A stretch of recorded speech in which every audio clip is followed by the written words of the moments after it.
Hello दोस्तों, welcome to Geo Info, a unique channel for world history and geopolitics. दोस्तों, weekly mirror के आज के एपिसोड में हम बात करेंगे SCO national security adviser summit 2021, Russia ने क्यों दागी ब्रिटिश नेवी पर missile, why China angry on Nepal, Pakistan and FATF और भी बहुत कुछ। लेकिन सबसे पहले बात करते हैं इस वीक सबसे ज़्यादा सुर्खियों में रहने वाली उस मीटिंग के बारे में जो हाल ही में हुई थी पीएम नरेंद्र मोदी और जम्मू कश्मीर के नेताओं के बीच, जिसमें कि जम्मू कश्मीर से बिलोंग करने वाली ऑलमोस्ट सभी पॉलिटिकल पार्टीज के नेता शामिल थे। हम डिस्कस करेंगे कश्मीर पर हुई ऑल पार्टी मीटिंग का क्या नतीजा रहा और ये मीटिंग क्यों जरूरी थी और कश्मीर की क्या स्थिति है इस वक्त 2021 में। 24 जून को पीएम नरेंद्र मोदी ने अपने आवास पर जम्मू कश्मीर के टॉप पॉलिटिकल लीडर्स को बुलाकर उनके साथ जम्मू एंड कश्मीर के फ्यूचर के बारे में चर्चा की। जी हाँ, ये मीटिंग पीएम ऑफिस में नहीं हुई थी, बल्कि पीएम मोदी ने सभी नेताओं को अपने आवास पर बुलाया था, जो कि दिल्ली के लुटियंस इलाके में ही स्थित है। ये मीटिंग इसलिए इम्पोर्टेंट है क्योंकि 5 अगस्त 2019 को आर्टिकल 370 के हटाए जाने के बाद से 2 सालों में पहली बार पीएम ने कश्मीर के नेताओं से मुलाकात की, जिसमें कि 4 पूर्व मुख्यमंत्री भी शामिल हैं। इनमें से कई नेताओं को आर्टिकल 370 के बाद जेल में भी डाला गया, लेकिन बाद में उन्हें छोड़ दिया गया। तो कश्मीरी पॉलिटिकल नेताओं और सरकार यानी पीएम मोदी और होम मिनिस्टर अमित शाह के बीच हुई इस मीटिंग को काफ़ी इंपॉर्टेंट माना जा रहा है और माना जा रहा है कि ये जो मीटिंग हुई है it could be a step forward in the political future of Jammu and Kashmir. इस मीटिंग को Jammu and Kashmir union territory में पॉलिटिकल इक्विलिब्रियम को सेटल करने की एक अटेम्प्ट भी कह सकते हैं। आज से लगभग 22 महीने पहले अगस्त 2019 में Jammu and Kashmir reorganisation act 2019 pass किया गया था हमारी संसद में, और इसके तहत आर्टिकल 35A और आर्टिकल 370 को डिसॉल्व कर दिया गया और कश्मीर का स्पेशल स्टेटस भी छीन लिया गया। और इसके अलावा कश्मीर का जो सेपरेट संविधान था इसकी भी अब कोई वैल्यू नहीं रही और जम्मू एंड कश्मीर स्टेट की जगह अब लद्दाख और Jammu and Kashmir 2 union territories बना दी गई, जिससे कि भारत में यूनियन टेरिटरीज की संख्या कुल 9 हो गई। ऑल्दो दादरा एंड नगर हवेली और दमन एंड दीव यूनियन टेरिटरीज को अब मर्ज कर दिया गया है, जिससे कि हमारे देश में कुल 28 राज्य और 8 यूनियन टेरिटरीज हैं। तो जब बड़े ही अजीबोगरीब तरीके से कश्मीर का स्पेशल स्टेटस छीना गया तो इसके विरोध में कश्मीर के सभी पॉलिटिकल पार्टीज के नेताओं ने गुपकर रेजिडेंस, जो कि श्रीनगर में गुपकर रोड पर स्थित है, यहाँ पर एक मीटिंग करी, जिससे कि गुपकर अलायंस की रफ शुरुआत होती है।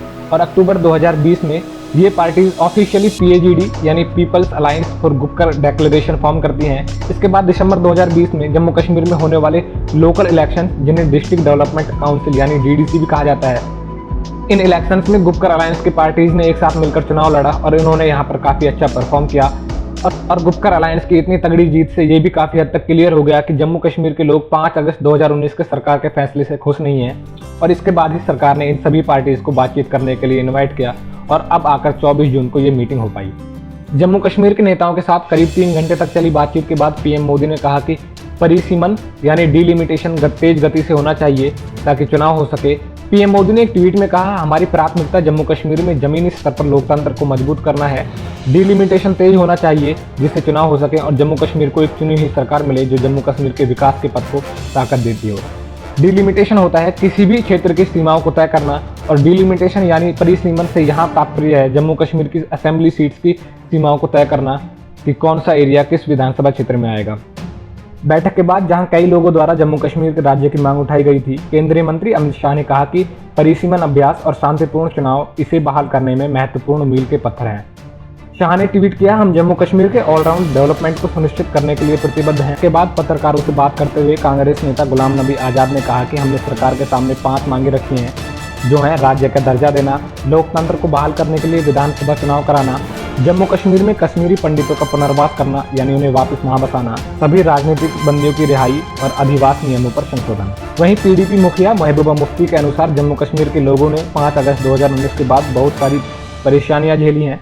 कश्मीरी लोग गुस्से में हैं और काफ़ी परेशान हैं और कश्मीरी लोग ह्यूमिलेटेड फील करते हैं। और मैंने पीएम मोदी को बता दिया कि जम्मू कश्मीर के लोग एक्सेप्ट नहीं करते जिस तरीके से अनकॉन्स्टिट्यूशनली, इलीगली और इमोरली कश्मीर और कश्मीरियों के साथ धोखा किया गया है और उनकी पहचान छीनी गई है, उन्होंने ये एक ट्वीट में कहा। इसके अलावा उन्होंने कश्मीर के मुद्दे पर पाकिस्तान से भी बातचीत करने की मांग रखी। बैठक को सकारात्मक बताते हुए पीपल्स कॉन्फ्रेंस के नेता मुजफ्फर हुसैन बेग ने कहा कि पीएम मोदी ने आश्वासन दिया है कि वह जम्मू कश्मीर को संघर्ष के बजाय शांति का क्षेत्र बनाने के लिए सब कुछ करेंगे।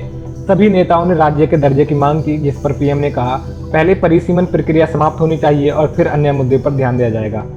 यह एक संतोषजनक बैठक थी, जम्मू कश्मीर में शांति बहाल करने के लिए पूरी तरह से एकमत थी, ऐसा मुजफ्फर हुसैन बेग ने कहा। तो बेसिकली कोई कॉन्क्रीट रिजल्ट इस मीटिंग के बाद निकल कर नहीं आया और सभी लोकल कश्मीरी पार्टीज अभी भी कश्मीर के स्पेशल स्टेटस को वापस बहाल करने की मांग कर रही हैं, जबकि केंद्र इस पर कोई बात नहीं करना चाहता। लेकिन अच्छी बात यह है कि सभी पार्टी डिलिमिटेशन राज्य हो गई और केंद्र ने भी कहा कि चुनाव के बाद कश्मीर को पूर्ण राज्य का दर्जा दिए जाने के बारे में विचार किया जाएगा, लेकिन लद्दाख इसमें शामिल नहीं होगा और कश्मीर को कोई स्पेशल स्टेटस भी नहीं दिया जाएगा। और जब बात कश्मीर की हो और पाकिस्तान का जिक्र न आए, ऐसा हो ही नहीं सकता। पाकिस्तानी विदेश मंत्री शाह महमूद कुरैशी ने इस सब को एक ढोंग बताया और उन्होंने एक बार फिर आर्टिकल 370 को रिस्टोर करने की मांग रखी। आई होप आपको इस मीटिंग के बारे में अच्छे से समझ में आ गया होगा। अब चलते हैं अपनी अगली खबर की ओर। हाल ही में 20 से 25 जून तक चली FATF की मीटिंग में ये डिसाइड किया गया कि पाकिस्तान को अभी भी ग्रे लिस्ट में ही रखा जाएगा। तो ये FATF है क्या, पाकिस्तान ग्रे लिस्ट में क्यों है और ये ग्रे लिस्ट क्या है, आइए समझने की कोशिश करते हैं। तो FATF यानी फाइनेंशियल एक्शन टास्क फोर्स 1989 में G7 कंट्रीज द्वारा बनाया गया एक इंटर गवर्नमेंटल संगठन है। इसे मनी लॉन्ड्रिंग को रोकने के लिए बनाया गया था, जिसके हेडक्वार्टर्स आपको मिलेंगे पेरिस, फ्रांस में। FATF के 2 ऑफिशियल लैंग्वेजेस हैं, इंग्लिश और फ्रेंच। 2001 में FATF मैंडेट को एक्सपेंड करके इसमें टेरर फाइनेंसिंग को भी ऐड कर दिया गया। यानी FATF के आज के समय 2 मेन पर्पजेज हैं, to combat money laundering and terror financing. आज के समय FATF में कुल 39 मेंबर कंट्रीज हैं, जिनमें Bharat, US, Turkey, China, Spain यानी लगभग सभी बड़ी कंट्रीज शामिल हैं। FATF की 2 लिस्ट होती हैं, ग्रे लिस्ट जिसमें उन कंट्रीज को डाला जाता है जहां मनी लॉन्ड्रिंग यानी ब्लैक मनी को इलीगल तरीके से व्हाइट मनी में कन्वर्ट करना और टेरर फाइनेंसिंग की प्रॉब्लम हो। FATF ग्रे लिस्ट में शामिल कंट्रीज की लिस्ट आप अपनी स्क्रीन पर देख सकते हो। ग्रे लिस्ट में शामिल कंट्रीज पर FATF द्वारा सैंक्शंस लगाई जाती हैं, जिससे कि इन कंट्रीज को वर्ल्ड बैंक और IMF से लोन लेने में दिक्कत आती है और इन देशों में विदेशी कंपनियों के निवेश में भी कमी आती है। इसके अलावा FATF की एक और लिस्ट होती है जिसे ब्लैक लिस्ट कहते हैं। इस लिस्ट में उन कंट्रीज को डाला जाता है जहां मनी लॉन्ड्रिंग और टेरर फाइनेंसिंग की प्रॉब्लम काफी गंभीर होती है और ब्लैक लिस्ट में शामिल कंट्रीज पर काफी हैवी सैंक्शंस इंपोज की जाती हैं। FATF ब्लैक लिस्ट में शामिल कंट्रीज हैं ईरान तथा नॉर्थ कोरिया और इन दोनों कंट्रीज का इकोनॉमिक हाल आप देख ही सकते हो। 2018 में FATF ने पाकिस्तान को ग्रे लिस्ट में डाल दिया और रीजन बताया money laundering and terror financing problems in Pakistan, जिससे कि पाकिस्तान को काफी लॉस हुआ। लेकिन हालिया FATF मीटिंग में पाकिस्तान को उम्मीद थी कि पाकिस्तान वापस से व्हाइट लिस्ट में आ जाएगा, यानी पाकिस्तान से सभी प्रतिबंध हटा लिए जाएंगे, लेकिन ऐसा नहीं हुआ और पाकिस्तान को FATF द्वारा अभी भी ग्रे लिस्ट में ही रखा गया है, जिससे कि पाकिस्तान काफी फ्रस्ट्रेटेड है क्योंकि FATF द्वारा पाकिस्तान को दिए गए 27 एक्शन प्लान में से पाकिस्तान ने 26 को कंप्लीट कर लिया है और ऐसा माना जा रहा था कि इस बार पाकिस्तान व्हाइट लिस्ट में आ ही जाएगा। आपको बता दूं कि FATF ग्रे लिस्ट की वजह से पाक को हर साल लगभग $10 बिलियन का नुकसान हो रहा है। पाकिस्तान आर्मी का इस साल का बजट है लगभग $8.5 बिलियन, तो इससे आप अंदाजा लगा सकते हो पाकिस्तान का नुकसान कितना बड़ा है। पाकिस्तानी विदेश मंत्री शाह महमूद कुरैशी ने FATF को एक पॉलिटिकल एजेंडा बताया और भारत तथा US को ब्लेम किया कि ये देश पाकिस्तान को अपने पॉलिटिकल एजेंडे की वजह से ग्रे लिस्ट से बाहर नहीं निकालना चाहते। एक्सपर्ट्स की माने तो पाकिस्तान की इस बात में कहीं ना कहीं सच्चाई भी है, क्योंकि US FATF की मदद से पाकिस्तान पर दबाव बना रहा है कि पाकिस्तान US को मिलिट्री बेस प्रोवाइड करे तो पाकिस्तान को FATF व्हाइट लिस्ट में डाल दिया जाएगा। आपको बता दूं कि पाकिस्तान ने अफगानिस्तान के हवाले से US को मिलिट्री बेस प्रोवाइड करने से साफ इनकार कर दिया, तो माना जा रहा है कि इसी वजह से US पाकिस्तान पर दबाव बना रहा है। आई होप आपको FATF और पाकिस्तान का कनेक्शन समझ आ गया होगा और आप चलते हैं अगली खबर की ओर। वुहान लैब के लिए नोबेल प्राइज चाहता है चाइना।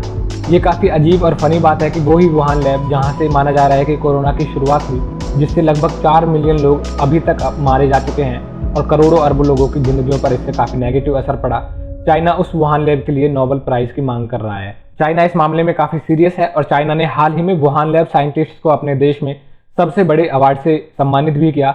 माना जा रहा है कि ऐसा चाइना इसलिए कर रहा है कि मीडिया वारफेयर के इस दौर में चाइना अपना नैरेटिव पुश कर सके। ताजिकिस्तान की राजधानी दुशांबे में हुई SCO यानी संघाई कोऑपरेशन ऑर्गेनाइजेशन कंट्रीज के NSAs यानी नेशनल सिक्योरिटी एडवाइजर्स की मीटिंग में इंडियन NSA अजीत डोभाल ने SCO से पाकिस्तान बेस्ड टेररिस्ट ऑर्गेनाइजेशन के खिलाफ एक्शन की मांग की। SCO में कुल 8 मेंबर स्टेट्स हैं और 2017 से भारत तथा पाकिस्तान भी SCO के परमानेंट मेंबर हैं।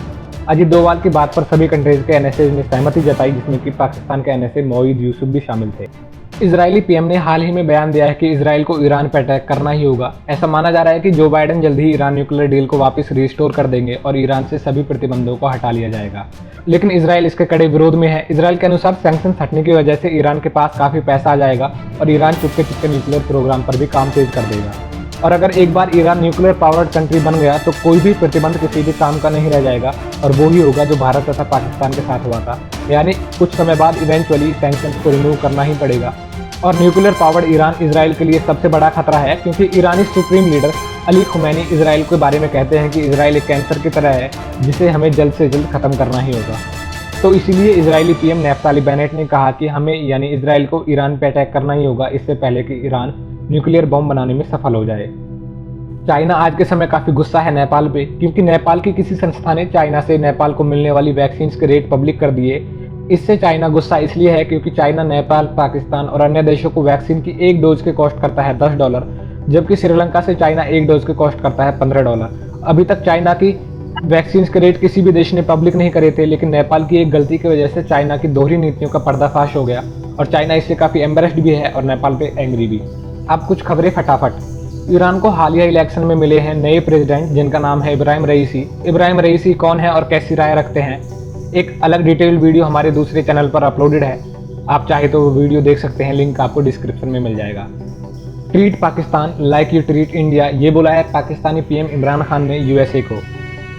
South Korean electronics company Samsung ने अपनी डिस्प्ले यूनिट को चाइना से इंडिया शिफ्ट करने का निर्णय लिया है, जो कि मेक इन इंडिया इनिशिएटिव के लिए काफी पॉजिटिव न्यूज है, thanks to Donald Trump and उनकी trade war with China. Russia ने हाल ही में ब्लैक सी में यूक्रेन से जॉर्जिया जा रही ब्रिटिश नेवी की एक शिप के आसपास बॉम्बिंग की, क्योंकि रशिया के अनुसार ही ब्रिटिश नेवी की ये शिप बिना परमिशन के रशियन वाटर्स में एंटर हो गई थी और इसी को चेतावनी देने के लिए रशिया ने ये बॉम्बिंग की, जबकि ब्रिटेन ने इस सबसे साफ इनकार किया है और ब्रिटेन के अनुसार ना तो उनकी शिप रशियन वाटर्स में एंटर हुई और ना ही उस पर कोई बॉम्बिंग की गई। अब आप पे है कि आप कौन सा नैरेटिव मानो। यूएस ने समुद्र में दागा है 18,000 किलोग्राम का एक बॉम्ब और इस बॉम्ब की वजह से समुद्र में 3.9 तीव्रता का भूकंप आ गया। चाइना ने इंडियन बॉर्डर के करीब तक बुलेट ट्रेन बिल्ड कर दी है। ये भारत के लिए काफ़ी सैड बात इसलिए है कि हम जिस एरिया में सिंपल ट्रेन भी नहीं पहुंचा पाए, चाइना ने वहां तक बुलेट ट्रेन पहुंचा दी।